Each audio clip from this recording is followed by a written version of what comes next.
All right, okay. Good morning to everyone. It's good to be here again. For those of you who are just joining us and didn't join us this morning, hearty good morning to you. We are studying Paul's conversion and missionary journeys. All right, we are using this booklet, but of course, everything really comes from the Bible. All right.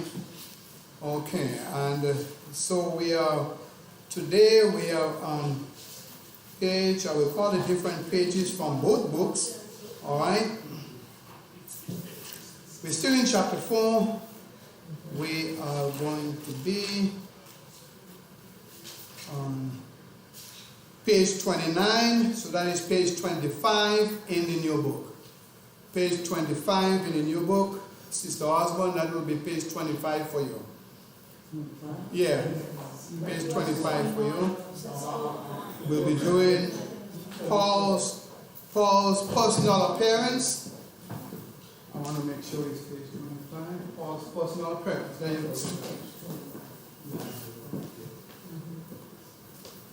go. Okay. Oops.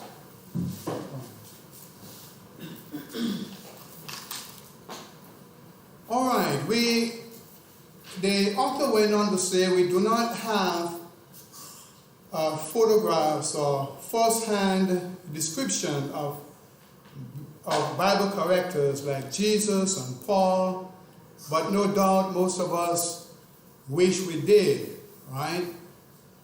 Some of us wish we did. We know that Paul did not have, nor did he depend on a charismatic, handsome bodily appearance. His critics said his bodily presence is weak and his speech contemptible, right?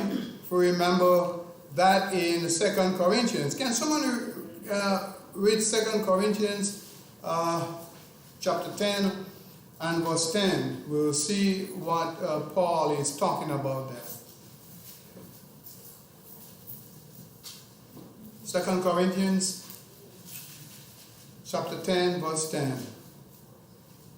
For his letters are weak in thought, his body appearance, his bodily presence is weak, and his speech contempt. Right, his bodily appearance is weak and his speech contempt. So we can say that Paul wasn't like he would not have passed for the modern day handsome man, right?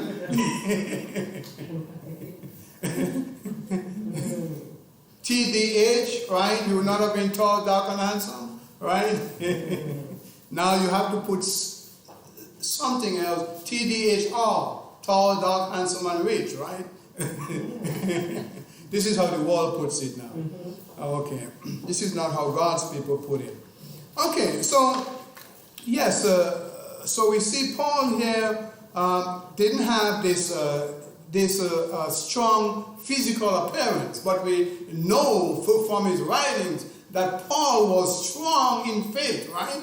We know that Paul was a giant for the Lord. Okay?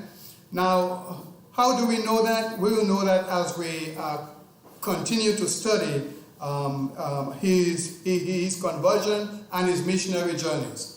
All right? Okay. Although he was weak, he when they said that his bodily presence is weak and his speech contemptible, he simply rebutted by saying, in effect, I still speak with authority, right? He still spoke with authority, right? And Paul didn't say that to uplift himself. The authority, I think Paul was really talking about the authority that Christ gave him, right? Not his own authority, but the authority of Christ. I think this is what he was saying. So he was not trying to elevate himself. Any questions come in? Any questions come in? Okay, if no questions come in, let's go on. At Lystra, the people thought Paul and Barnabas conveyed an error of gods. They called Barnabas Jupiter and called Paul Mercury because he was the chief speaker in Acts chapter 14 and verse 12. Right? Can someone read that for us? Not just from verse 12, not just verse 12, but read from about verse 6 so we could get the whole essence of that. Acts chapter 14, reading from verse 6.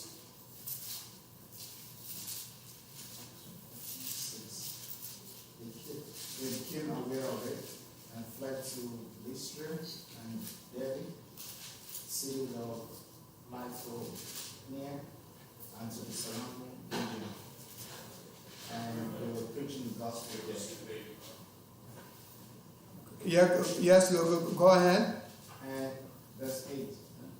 And in Lystra, a certain man without strength in his feet was sitting, a cripple from his mother's womb, who had never walked.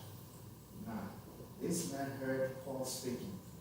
Paul, observing him intently and seeing that he had faith to be healed, said with a loud voice, "Stand up straight on your feet." And he leaped and walked. Now, when the people saw what Paul had done, they raised their voices, saying in the Lycaonian language, "The gods have come down to us in the likeness of men." And Barnabas they called Zeus, and Paul Hermes, because he was the chief speaker. Amen. All right. Thank you so much, brother. Okay, so we see here that